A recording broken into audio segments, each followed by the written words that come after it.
Welcome to the Ones Who Live podcast with Jill, Sonia, Kara, and Sarah Beth. Today we are discussing episode 1, the premiere. Written by Scott Gimple. There's a story by credit and then there's a written by credit. So collectively they worked on the story, but Scott actually wrote the Wrote episode. it. Okay. That being said, in a writer's room, it's all very collaborative in terms of working out the outline of an episode usually, and then one writer usually writes one thing and then it goes over a bunch of different freaking drafts, but there's no way to know for sure how that process actually worked. We just know that Scott is credited for episode 1. Sounds And it good. probably sets up, because we know that Denai wrote episode 4, so she probably took cues from him to see how it kind of worked in the beginning and then jumped into her own. So I can only imagine how much collaboration was happening on this whole project, but that's what we're going to be talking about because this is a definitely a labor of love. So, where do we want to begin with this That hand. episode? Go. We're jumping right in. First 5 minutes. Oh, this is the second time we've seen Rick take an axe to someone's arm. And this time he actually did it. And I it's messed up on the one hand, no pun, that he had to lose his hand. But on the other, like, because he's been gone for so long, I appreciate the extremes that he went through to try and get back home. Like, boy, did he try. Like, who's chopping off their own hand? Like, I don't know how many years it would take for me to chop off my own hand to try and get back home. I'd have to really think about it. Like, maybe I can get this chain off. I don't know. I just want to make it clear he didn't lose his hand. He takes his own hand, which is a big distinction. I really like that they led. I mean, there was always speculation that it was going to happen. I like that they led with it because I think he's been gone for so long and they have to establish very quickly what his state of mind is and what he's been going through. And they managed to do that in those first 5 minutes with this extreme scene. You instantly know how he's been doing, which is not well. And that everybody speculated, why didn't he go home? Why didn't he try to get home? They answered that question right away and also set the tone for the series as being very intense, dark, action filled. Those walkers were terrifying, the burned out shells. But the details of the scene showed that Rick had thought about this, like when he laid his axe on the fire, when he cauterized his hand in the walker, which I still can't watch that scene. I've watched this episode so many times and it's just so horrific. I can't watch it. So I think they did a really good job with launching into the tone and aesthetic for this series right from the start. Yeah, and for And me, one of the things that I noticed was that, we knew the CRM was bad, but I don't think I realized just how bad it was. I mean, I think I had a sense, but like you really get that in those first few minutes, just the things that they had people doing and what he was doing that allowed, that set up this whole situation with his hand. You realize like there was no escaping. I mean, you didn't which kind of comes up a little bit later in the episode, but what you realize is that if you are have been brought into their world, you do not leave. Like there's no leaving this world. And that to me is one of the most terrifying things. And I think for him, that really pushes that like this is someone who's been able to control his destiny to a certain point, even with the bridge, that was all his idea, like he was making this decision to save everybody. And now all of the decision making is gone. And he's even tethered to a soldier to ensure he doesn't escape. And that to me just says, wow, these people are not messing around. This isn't just you know, hopefully they stick around. This is serious. And the fact that they have to tether people is even scarier because what does that say about them that they have to tether the people to keep them from running away? That to me says so much. I also wanted to point out it's it's bad enough that we have the extreme of once you're here, you can't leave. But if you watch World Beyond, you know it's even more extreme. There's no radio communication. There's no trying to like send a message to someone, a letter. There's no anything. You will not communicate with or see anybody from the outside world ever again. And it's basically like prison. And the fact that Rick really thought about the whole thing, planned it out, and really thought he would be able to chop his own hand off and then continue to fight and run and be okay. Just, I don't know, it made me feel even worse for him and for the situation because he was just so determined to leave. He didn't care. He truly didn't care what he had to do. And it was like, okay, well, if I chop my hand off and I die in the fight, well, at least I tried as much as I possibly could to get home. And that's how the story ends. Like, he really didn't care if that's how it ended. He's suicidal. Mm-hmm. The opening is him with the piece of glass to his neck, right? Or trying to force a bullet through his head. We've never seen Rick suicidal. So a lot of people are asking like, oh, we're going to get Murder Coat Rick back. And it's like, no, this is a whole other Rick. This is, I want to kill myself, Rick. And it works because Andy sells the shit out of it. He's brilliant, and it's devastating to see. Mm-hmm. It's devastating, but I don't find it demoralizing. No. He's broken and he's done. But then he finds the will to transform himself. He becomes the Walking Dead. Yeah. I like the fact that they show him get to the point of suicide and feeling like that was all he had left, and then realizing, no, that's still not the solution either. Like, we got to see him go through that part of the process, and I appreciated it. So, what do we think of the new opening credits and the new theme for this show? I like them myself. I think that the opening theme is appropriately dark, but also kind of epic in scale. And I think it's the perfect blend of the strings and the violin give it that kind of classic epic feel, but then the electronic gives it that dark edge. I think they did a good job with it. I love the music. The music Yes. is the best music to date in this entire franchise. I think the actual visuals leave a little something to be desired, except for that one shot of Rick and Michonne. There's like two shots of them together. The rest is kind of like but the music I think is the best part. Honestly, it's the best music that I've heard from the entirety of the show, in my opinion. It's like heroic and romantic. It's like epic love music, if there's such a thing. It works. Absolutely.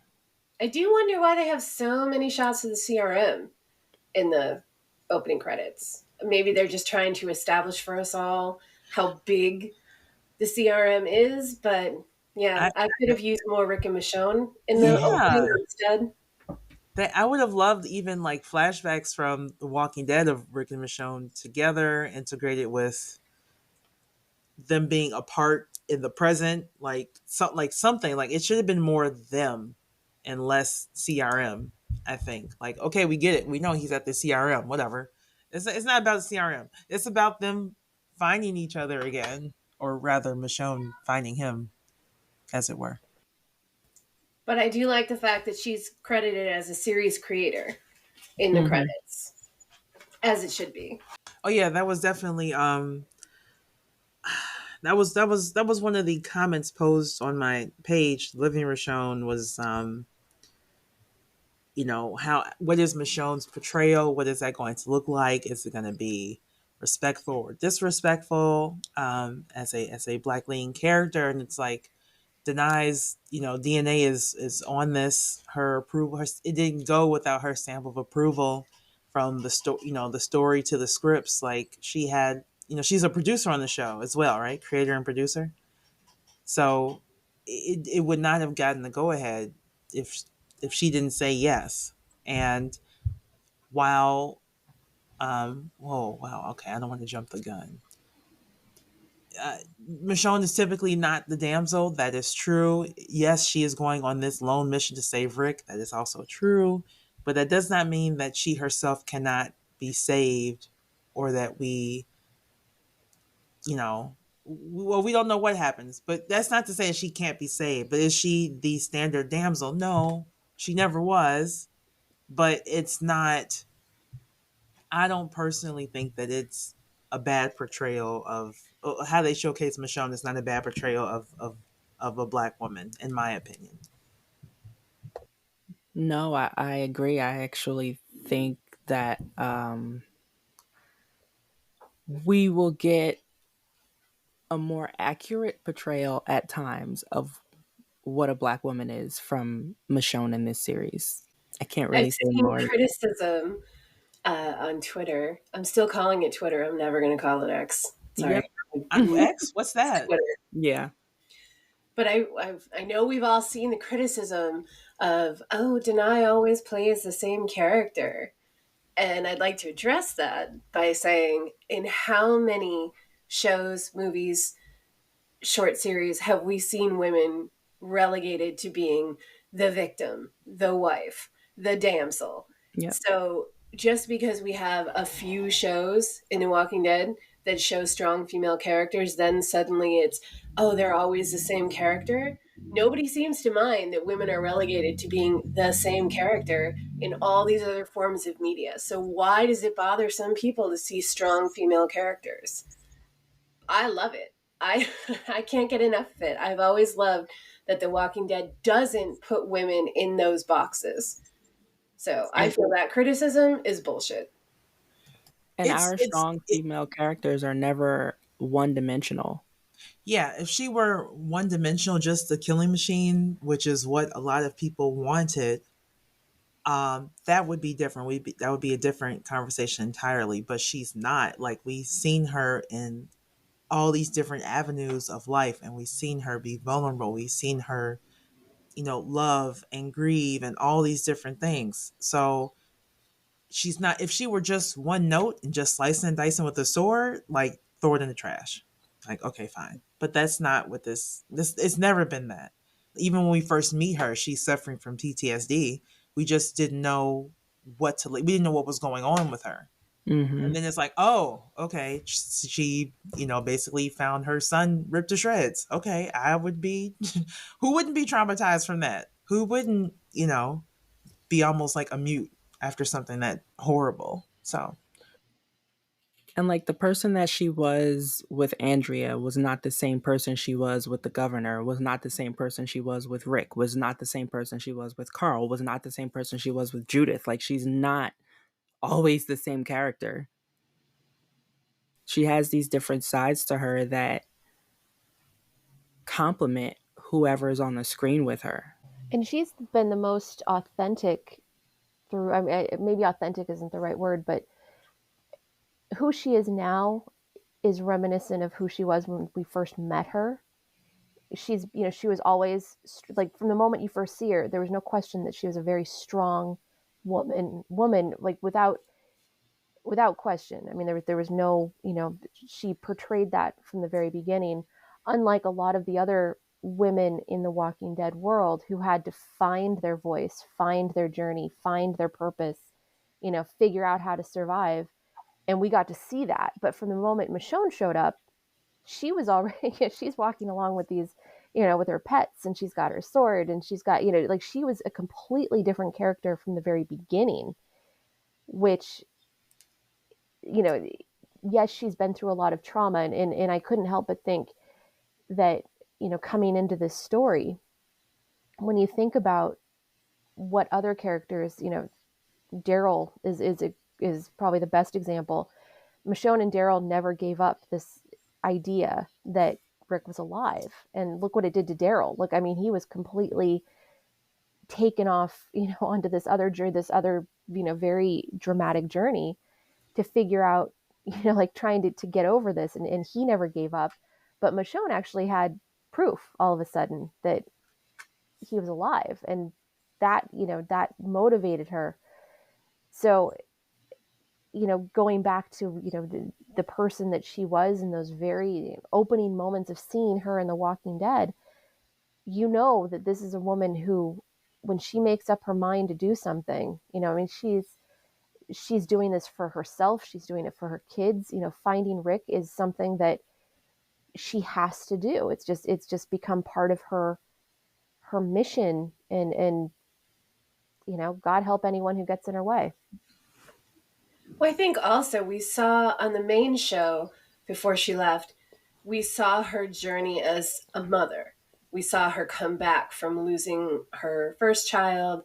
We saw her go through this journey of having a child in this world, trying to take care of him, trying to take care of Judith.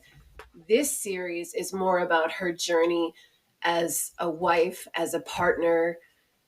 It's a different journey for her, but it's also one that's very necessary. And I think we're going to see her go through a lot of changes and emotions throughout this series that I think will add a lot of even add a lot more development to her character. Mm-hmm. Also, I just want to say that Daryl should totally have felt bad about Rick getting blown off that damn bridge, and he knows what he did. Yeah, the bridge, Glenn, Daryl's got a lot to answer for. Yes, he does. Yes, he does. So how about those dream sequences? Rick's dreams. Okay. I gotta say, okay. I gotta say, I'm sorry, but whoever the costumer was, awards, because Denai looks so good in those dream sequences. Oh my God. Her in that purple. Ugh. I thought it was a beautiful way to, it was like, well, how are we going to give Denai screen time? In my head, I thought it may have been a flashback or something to something in Alexandria that we hadn't seen before. In my head, that's how I would have done it. But instead, we get Rick's fantasies, right? Which was still very beautiful in its own way.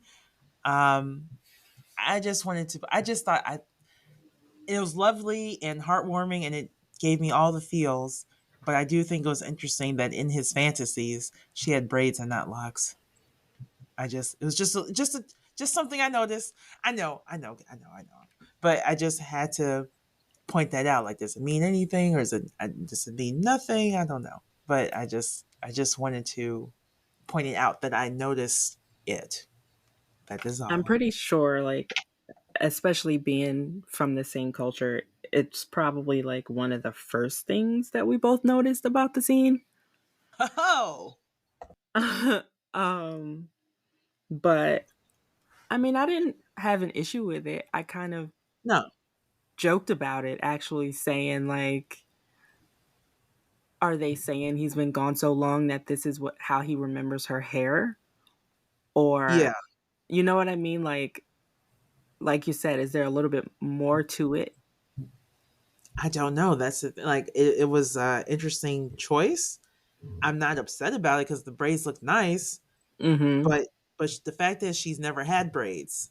Michonne's always had. I don't want to say locks, but they're really not locks. They're not locks, but they're definitely not braids. One of the things that I found really interesting about the dream sequences is that through the episode, when we see how CRM has broken him down, and they use this very military technique of negative reinforcement and brainwashing to reinforce in him that secrets are the way to stay safe and that he's better off where he is. It's a mind fuck that they're doing with him. And as he realizes that he's going through this, he realizes that the only place that's safe for him is in his own head. And so he keeps having these dreams and these fantasies of her because it's the only place that he can be, the only place that he can safely think about his family. And I think that's really interesting choice that they're showing what he's going through And again, I think it's very subtle, and some people won't get it, and they'll be like, "Why isn't Rick just fighting wall to wall to get home?" But it, I'm impressed with how well they're playing with the nuance of what he's going through in the CRM, because we've never had anything like that in this series before. Mm. And I want everyone to remember, we saw one of his escapes and he actually got away. So even him living with the fact that he got that far and still didn't make it home, it's It's like, man, they got trackers, they got yeah. helicopters, they got, it's, he's just one guy. Um, it's, it was hard. I think the for me, the chopping of a hand put it all in like kind of a context. Like, okay, he's just never getting out of this place without some help. Um, And and you got to think about what would that do to your psyche if you just got off your freaking hand and you still couldn't accomplish your goal. You still couldn't get away. When he woke up after that, he must have felt like everything was absolutely over. Like he was just never going to get away, because how could you do more than that to get away? And the well, not even, very first thing they wanted to show us about him is that he's suicidal now. Like they wanted to let us know this is now and he's suicidal now. And this is all the things that happened to get us there. And then the very next thing they show us is the hand. and then there. I mean, the other opportunities that he had, like he has like the fake body, and then he moves the dog tags, and he's about to pretend like he got blown up or whatever. And then he sees the little girl. Mm-hmm. That's episode 1, right? Yeah. That puts him on Pearl's right. Like she sees everything, and then that ruins it. And then it's like, oh well, Okafor knows about you anyway. So where you going, bro? He's like, wait, what? So it's like he can't go back because then they will find him and his people and do God knows what. Like we already know they murking folks left and right, experimenting on them or whatever. So now it's like, okay, if I do successfully leave, that puts everyone else in danger because now they know who I am. And that kind Yeah. of, to me, really, really made it clear what we're dealing with. Because going back to the first episode of World Beyond, the fact that the CRM wiped out an entire civilization of people, and then there was Portland, and there was stuff happening already in Portland, and we've seen them across the Walking Dead universe. But knowing that piece, that the very first interaction that we have with the CRM is them blowing up their own people, and then knowing that they're experimenting on people in in another section, you have to think that knowing that the kind of carrot they dangle for people, if you go through this training, and if you spend your time, you get to go into the city. That's your reward, is you get to move on from this basic training, or basic grunt work or whatever, and then you get to become a citizen. So you have to think that anyone who isn't like, oh my God, I need to be a part of this city, I need to get out of this world, I need to be safe, you have to think that they're looking at that saying, well, what is it that this person knows that makes them want to not be part of this? Like, it's almost an instant red flag. Like, what is it that he's trying to get back to?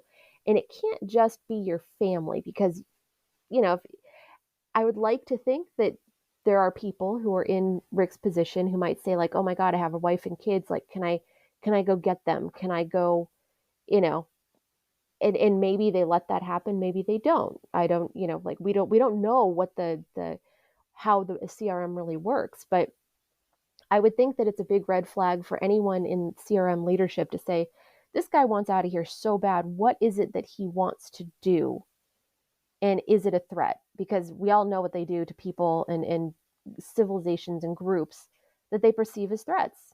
They wipe them out. There's no gray area. You just get wiped out. And which then makes me wonder how the heck the Commonwealth has been able to make it as long as they have. Because that seems a little, that's one question that I have looking at the CRM, is how are people not on their radar at this point? They have to know about Commonwealth. It's too big of a civilization for them to not know. But I find it interesting that they have the same, Commonwealth has kind of the same process. You have to go through a screening, you have to go through a certain amount of work in order to become a citizen. So it makes me wonder if there's some connection between the two because they have a very similar process. I 100% think that one of Lance's little weird side hustles that he had was with somebody at the CRM. I also wanted to point out about the CRM. You brought up World Beyond, Sarah Beth, and the three circles are supposed to be the alliance of the three. And they had a protection pact very similar or almost exactly the same as like Alexandria, Oceanside, the Kingdom, and Hilltop. Their solution to that was to genocide one whole circle and then show it to the rest of the CRM city as news that they were mysteriously taken down by walkers, which I also wanted to point out. Rick immediately was like, "You really think people did this?" Exactly. Yeah, he questioned it from the start. And that, I mean, this is what's really fascinating, because when you think about the point when Michonne left to go find him, think about all the things she doesn't know that's happening, that have happened, and where everybody is at this point.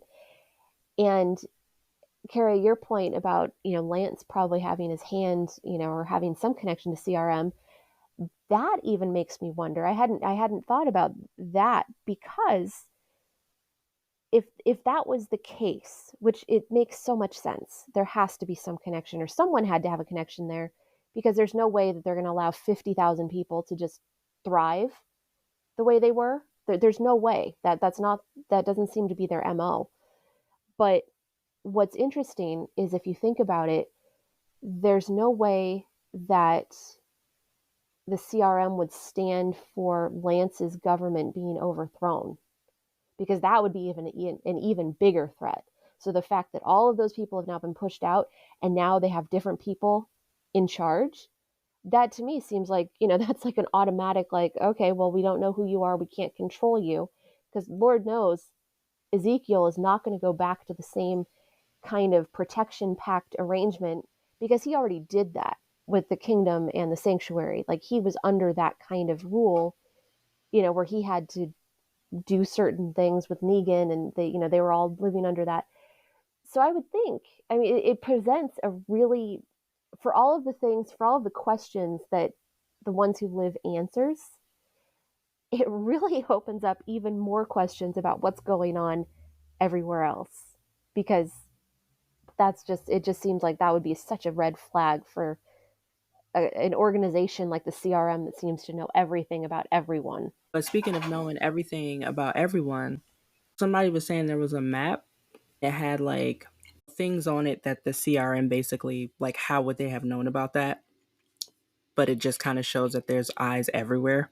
Well, I think that because their motto is secrecy, and there are so many layers of secrets, and we saw it even in World Beyond, I think individual people have a lot more knowledge than they let on, because secrets are currency in that world. So I very much bet that if we had maps and information from one CRM person to another, there's going to be a lot of information that they keep to themselves that is only something they're going to share with people who are going to share their goals, like Okafor. But I do think if this series is going to continue, like let's say there's a season 2, they're going to have to start making some connections, because we are already wondering, how did they not know about Commonwealth? How did they not know about Alexandria? Why did they choose the trash people to work for them instead of one of the other communities? So definitely we're going to need some answers about the CRM if this is going to move forward smoothly. Yeah, I really don't understand the working with the trash people thing. I mean, they live in a dumpster. Okay, not a dumpster. They live in the, what do you call it? The trash heap. That's not the word I want. But of all the sophisticated communities out there, why these trash folk? The That's only that's reason I can think of is that because they went around the entire area and they were largely unobserved, so maybe they had a little more information about the people in the area just because they were not very well known. That's all I can think of because otherwise I have no idea why they would choose them. landfill. That's the word I wanted. Um, Jadis is a very calculating kind of person, and she has no qualms about throwing people under the bus. So I'm sure that was a huge appeal. Like, hey, give us people to experiment on. Okie dokie. Like, I can't Yep. see like Ezekiel or Deanna or I don't know, someone else. Someone They else Negan want having would have done it. who? Negan. If No, they had come to him with a deal, he absolutely would have taken it. I don't think You don't think I so? don't think so. He sees people as a resource, so handing people over to be experimented on, like I don't know that he would see that as a I don't know. It would really depend on what they were giving him in exchange, but his whole thing was to not kill a bunch of people. Like I know he was crazy, but that was like his main thing was people are a resource. The Well, and science of experimenting on living folks, I don't know. I don't know that he's I could he's also see too him. calculating. He would see that as like, well, why would I do that, and what's going to protect me from you doing that to me also? That he's way too self-serving in that sense, that he's not going to hand people over without having a very good sense that that's not going to happen to him. And I don't see that.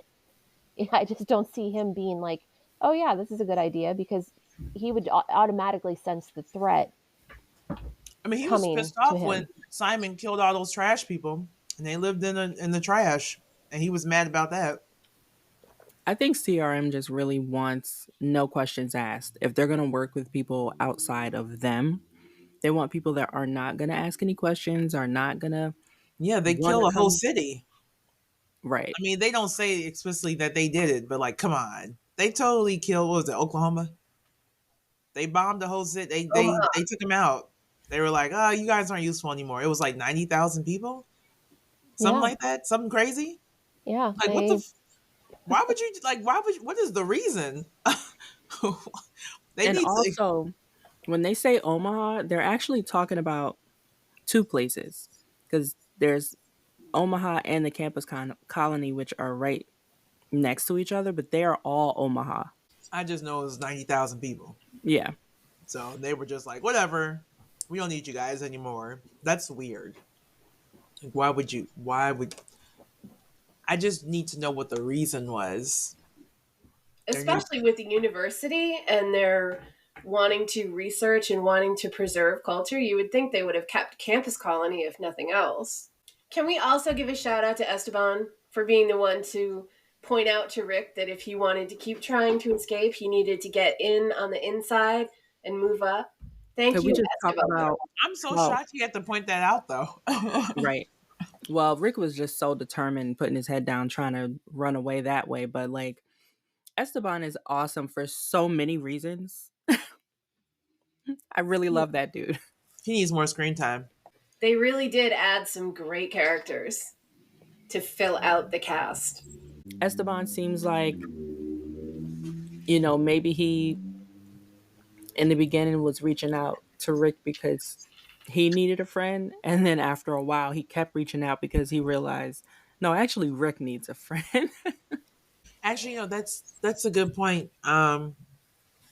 Esteban, Okafor, and I know Nat's not in this episode, but like we have some really great new characters, and I don't feel that we've had great new characters in a really long time.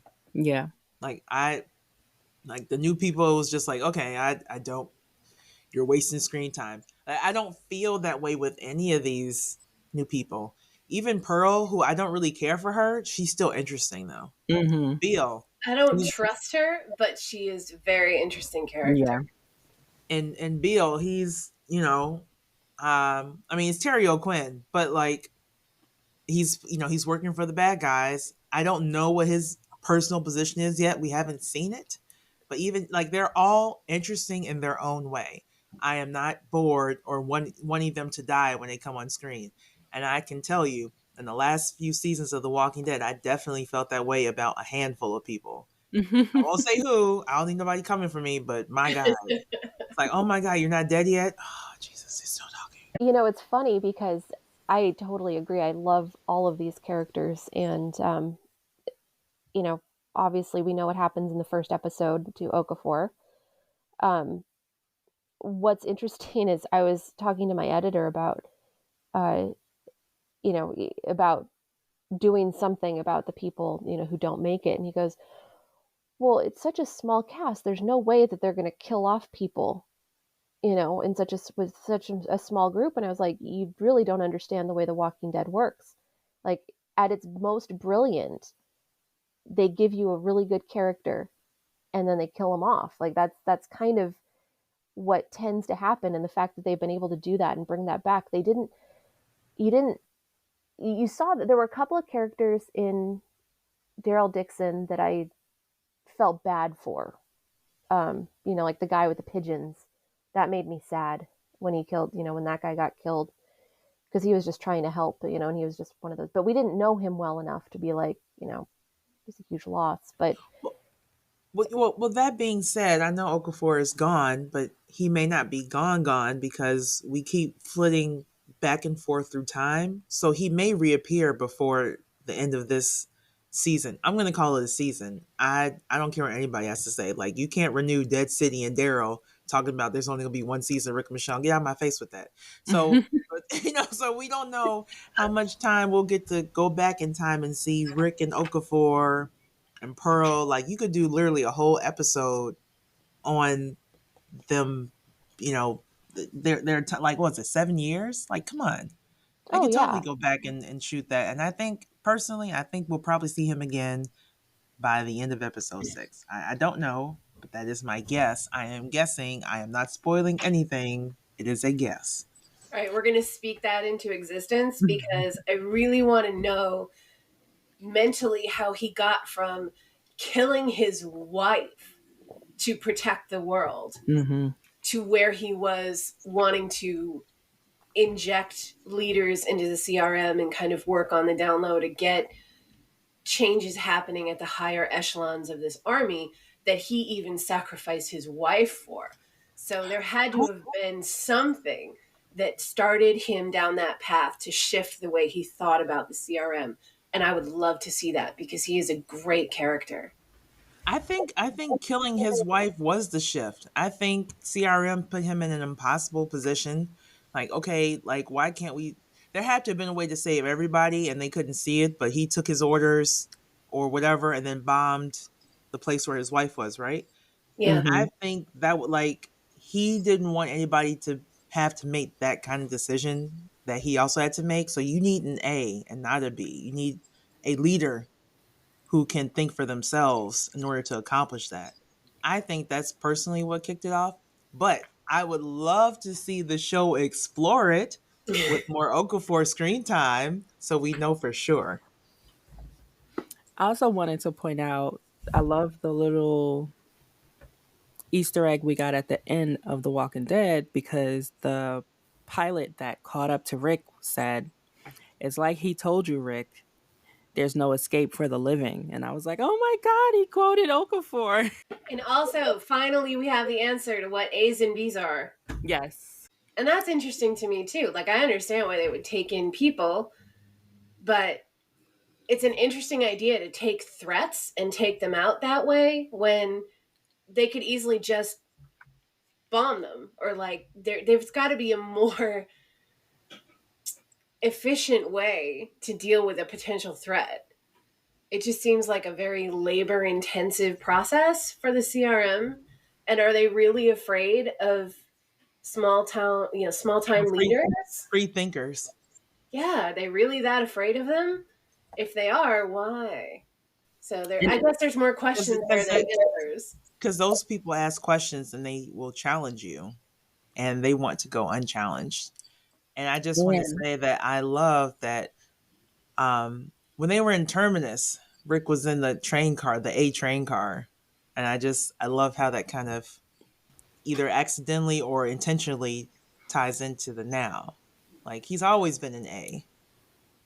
Yeah, there's a He's theme running through. Definitely. I like how Okafor laid it out for them though. Like I think after a while we sort of got a general idea of what we thought A's and B's were, but I feel like Okafor was kind of spitting out somebody else's words when he said, A's, they're not just strong. They're gonna fight for what they believe in and die for what they believe in if necessary. Like you will not be able to change, sway, shift, or move them. They know what they know, and that's that. And they don't want those type of people, which confuses me because if you want a strong army, you're gonna need A's. well, I don't. I mean, yes and no, but it depends on like the A's who are running the show. The man behind the curtain, like they want a bunch of B's who will just do what they tell them to do, no questions, and Yeah, that's more efficient for them. Yeah, I don't know. As I since I was in the military world for a while, I can say they definitely, at least in regular military, they don't like people who question anything. They Yeah, really prefer people who are just going to do what they're told. yeah. Questions are bad. Okay. yeah. When so I majored in political science and history, and I love that pairing because it's fascinating when you examine history through the lens of politics and politics through the lens of history.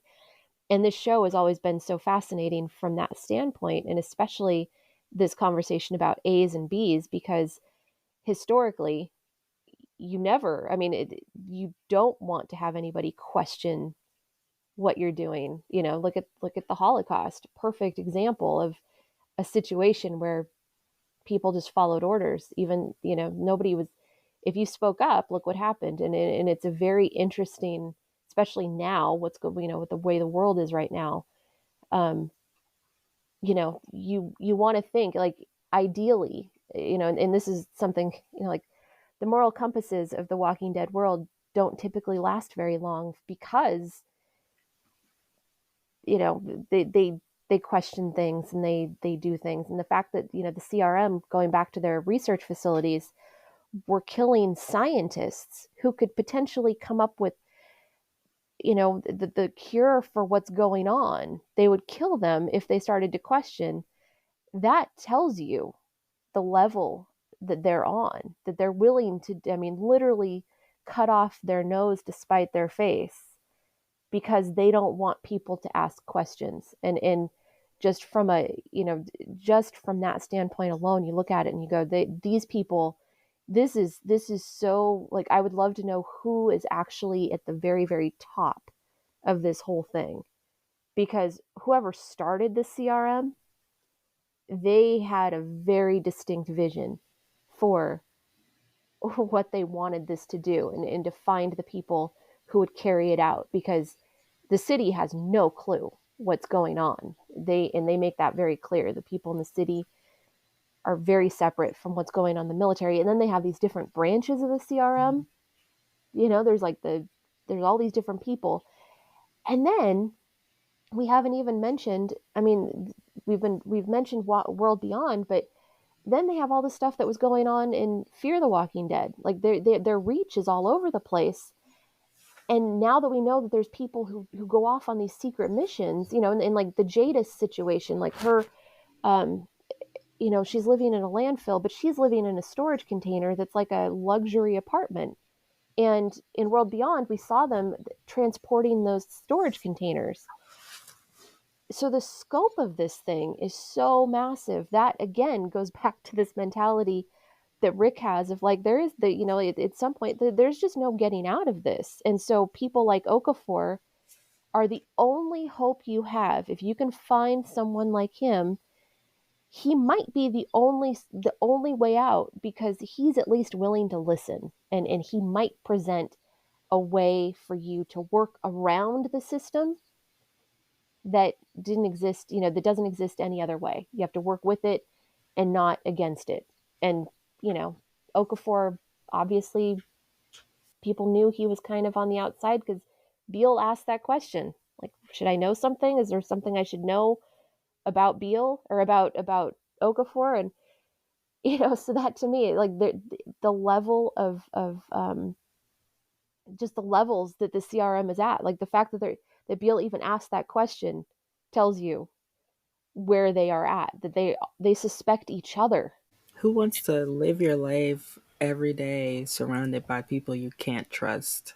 I just had a random thought in terms of like the A's and B's thing, but and I'm in the middle of a rewatch of season 5 of The Walking Dead right now. So I just saw the barn scene with Aaron, and Rick's like, "We're not going. We're gonna take all your stuff. We're gonna stay in this stinky barn." And Michonne's like, "You know what you know, but I need to see for myself." Imagine if she was a bee. Good Lord. How terrible would that have been? Nobody was going to speak up. Um, but anyway, in terms of this particular episode, I would give it 10 out of 10. I agree. 10 out of 10, absolutely. This is the perfect way. If you're going to start a series, this is how you do it. This is masterclass level of everything that you need to do to bring back characters and to bring back a story and to just dive right into it. It's beautiful. I'm going to agree with you both. It was a 10 out of 10 for me because, I mean, yes, there was the nostalgia of seeing Rick and Michonne after not seeing them for so long, but the action was there, the high quality was there, the budget definitely showed, but there was also a very compelling story that you don't need to be caught up on The Walking Dead to be interested in. All the elements work together.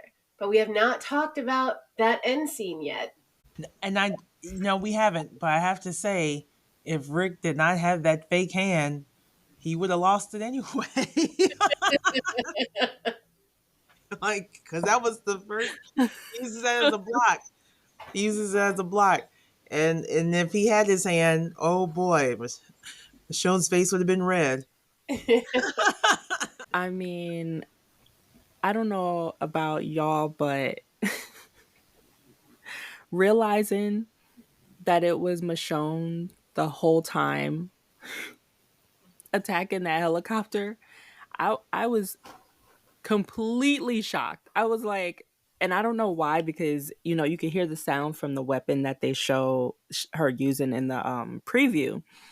But just, I guess, being caught up in the moment and being caught up in the watch and just really being in it, it took me a minute to realize, like, this is Michonne. Because my first thought was, who could possibly be attacking the CRM like this? Who's crazy enough? Who has the equipment? Who everything?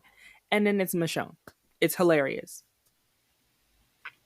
I thought it was absolutely the perfect way for them to reunite. Mm-hmm. They had to do that very carefully, right? If it was too soppy, it wouldn't work for their characters. If it was not emotional enough, that would have been bad. I felt like they got it exactly right for the characters, for the tone, and also to have that sense of fate that always surrounds Rick and Michonne. Because what a bizarre, crazy, only in the Walking Dead universe would it happen like this kind of reunion. And it was exactly perfect. It was everything I wanted it to be. I want to tread very carefully because I know where it cuts off at, and we know where it picks up. But it I'm trying to think back to when I first saw it because I've seen it like 5 times by now. And the reveal is it was a lot. It was a lot. It's something that you've been waiting for. I know a lot of people, they thought that they knew what the meeting was. They thought, like, I seen the screenshots and it was so wrong. That happens later, but it just, the reveal was, I don't know, I was in like an emotional flux for a lot of the episode. I don't know where I was mentally the first time I saw it. I can't even tell y'all. I was trying to recall it and I just can't. I think it was well done, and it's kind of messed up but the soulmates thing pulled through because boy, what if Rick was sitting in a different seat? Like, what if he wasn't Yep. driving? What if the helicopter just exploded upon impact? Right. Like so many different things. What if Michonne didn't bother taking off their headpieces Right. first and just was stabbing people in the chest? So many things could have gone wrong. But boy, I'm glad it sure worked out. For now. It's like it's actually kind of good that they enraged her enough that she literally wanted to look at their faces while she offed them. And we don't know where that rage came from. I guess we'll have to tune in next week to find out. Yeah, we're going to have a lot to talk about next week. Yeah. All right, so 10 out of 10 for the episode, 10 out of 10 for the reunion. Also, I'm really glad that they did not draw that out. Yes. Yeah. Yeah, because a lot of people were concerned, like, oh, they're not going to get together till episode 6, and it's like, nah, we moving and grooving. This is a weird circle back, but we kind of talked about Okafor and we kind of talked about Rick's friend that I can't think of his name right now. Esteban. Esteban, yes. I want to talk a little bit about Pearl and why I don't like her.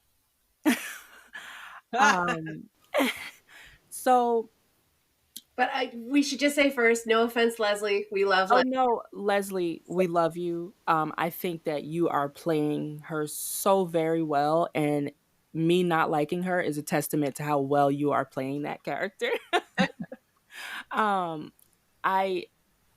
She has, of course, the badassness to her, but I think she wants it to come across a little bit more than she actually is. Like, I just feel like she fed into the CRM's bullshit a little too easily, or like just well, keep in mind she has an army background already. Mm-hmm. So I think that definitely plays a role into how she is more able to easily adjust to CRM than Rick is. She already has that institutional mindset. That's true. Yeah. Although he was a cop, but that was like a million years ago for him. I don't think she's had that kind of evolution of change, it seems, from her previous life. And Rick has evolved several times over from King County Sheriff. And even like later when they're with Okafor having all those meetings, and then Rick is like, so what if we decide? And it's not like he's saying, oh, we're going to go do this. He's like, what if we decide blah, blah, blah. And she's like, oh, don't say we. You say we again, I'll kill you. It's like, who are you? That's how I felt in that moment. For me, she embodies the expression army of one. Like, she is just completely, she's the kind of character, she's beautifully written. I mean, Leslie Ann Brandt is so brilliant as an actor anyway. And I loved her in Lucifer. Maze was one of my favorite characters because she was just, she was the same way. She was the same, she had to look out for herself first and foremost. But you can just tell that she is not going to trust anybody. And she, you want to think that she and Rick, like there's that natural inclination to think that they would be able to help each other. And that doesn't even exist. You just know that if push comes to shove, Pearl is going to take care of Pearl. And there's no, there's no gray area there. She is an army of one. All right, Sarah Beth, what was your rating for the episode and the reunion? 10 out of 10, 100%. I can't even think of a show in recent years that did everything, lived up to every expectation, and it was just all done so beautifully. I saw people talking about pacing and things like that. No, this episode was just brilliant across the board. So 10 out of 10 for every category. So if we were doing personal rankings, I know some of us have done this on Twitter, where would you put this episode in your ranking of the 4 episodes that we've seen? For me, it's the second highest. I ranked 4 as the best episode, and this one is the second best. What about the rest of you? My rating is that it is tied with episode 2, right in between 4 as the best and 3 I can't even say is the worst. None of them are worst, but that's how it is. Um, I uh, I really loved one. There is no worst. Um, but I do think four is my favorite for reasons I can't get into. But one would be my a second close to first. I did want really quick to point out the fact that Rick told his story about the fire and his dad. He didn't mention a brother. Wait, what? He didn't mention it. Yeah, well, comic book Rick has a brother. And a lot of people have always wondered, like, is his brother in this universe? Are we ever going to get to see him? And I just realized that he never mentioned a brother. It doesn't mean an absence of one. And I'm probably in a minority here. I didn't read the comics. The comics are their own thing. Um, the show is the show, and if he has a brother, great. If he doesn't have a brother, great. I don't. I mean, he's never mentioned missing family a day in his life. Right. So I'm just kind of like, whatever. At one point, I thought maybe he may have been related to Madison somehow, but honestly, I don't care. Like, we know who his family is. That's good enough for me. Did we get any questions from our people on Twitter? Everybody on Twitter, they're in a tizzy. They're just kind of like very excited. They don't even know what to ask because they don't know what we'll be allowed to answer.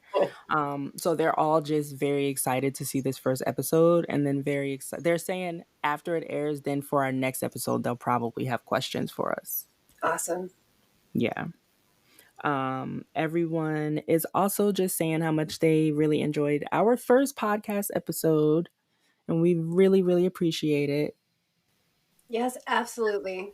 I'm so glad that people are enjoying it and that we're getting to have these discussions, because I feel like there are not enough non mid white guy opinions out there in the fandom. So if we can bring some estrogen to the fandom, then that would be awesome. And also, I just have to say, episode 1 is not slow. Stop it. No, Like, stop yeah. the lies. It is not a slow episode. Like, Oh my god. if you want to, if you hate character development and you want to know what happened to this man for 8 years, oh, it's too slow. Like, what are you talking about? Like, this is story. They're crafting a story. My God, just The like, pacing. yeah, no, Yeah, it's not. this It's isn't not slow. TikTok. Like, that never even, like, I don't understand. Like, what do you want? Just boom boom pop? Like, that's the episode? Just a bunch of explosions and fighting, and It's you give us not nothing. a video game. We need this Yeah. story. And honestly, the first 5 minutes, Rick takes off his freaking band. Yeah, Yeah. No, it's not. It's not slow. It's not a. at all. There's And keep- plenty of action still. And keep in mind, like, the OD of action is what I think kind of contributed to the dip around like 7, 8. Like, it was just on, like, we lost a lot of story, we lost a lot of interpersonal character, interactions and whatnot. And we have that back here. So I don't know what pipes these people are smoking, but this episode is fantastic. Yes, on this podcast, we appreciate nuance and story and character development. No apologies for that. And we appreciate the slow burn. And I appreciate the fact that episode 1 stressed me the hell out. Yeah, we've been waiting so long. I want the full roller coaster. I want all the emotions. They give us most of those emotions in the first episode. Like, oh, let's start at the bottom, you guys. Let's start with dark Right. depression, suicidal thoughts. Like, holy shit, that's a lot. I mean, that's, Speaking of I emotions. love the layers of a character. So, like, give me that. Like, that's the reason why I fell for Rick Grimes in the first place. Is, he wakes up in this new world. He doesn't know what the hell's going on, and he's spiraling out. He's spiraling out and alone. And this is kind of like not a mirror, but like another layer to that. Like he's in this new world. He's technically all alone, right? And emotionally withdrawn, and he's lost. He can't get back to his family. It's And taking for him quite somebody like Rick, who's so driven by his family, by his connections to the people he loves, to be separated from them is like metaphorically cutting off his arm or cutting off a part of his body, because they are so important. Those connections are what keep him alive, what keep him going.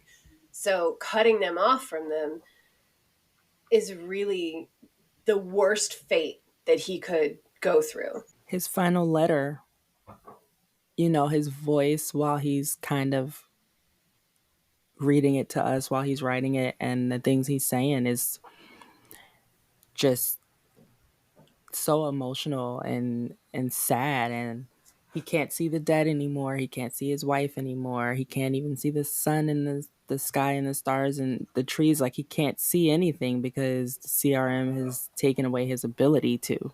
Well, I think we have done a pretty good job breaking down episode 1. Does anyone want to throw out any other thoughts before we wrap this one up? I had cute little thoughts to just toss out really quick.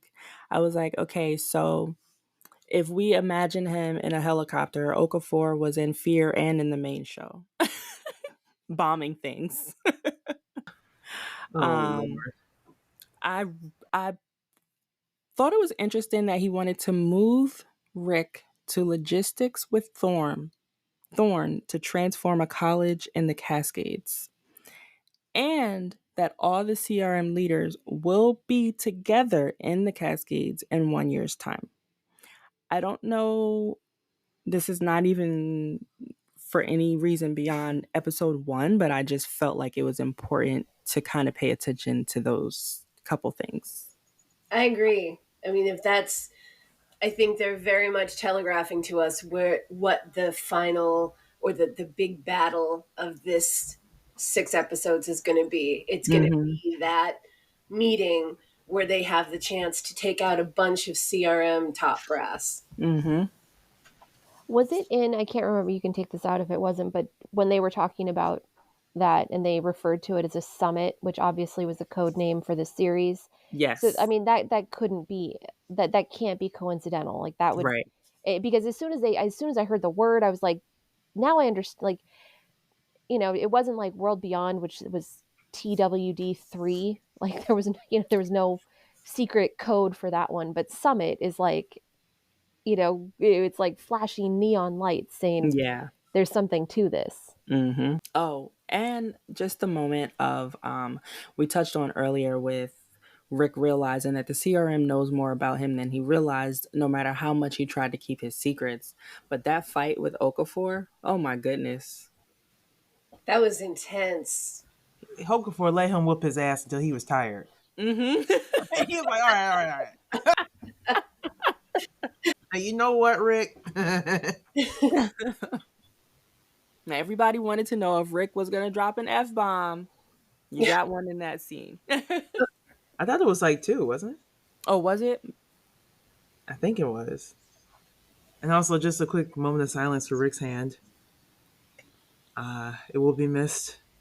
Dearly. Lots of stuff and things. He'll never be able to fire the Colt again.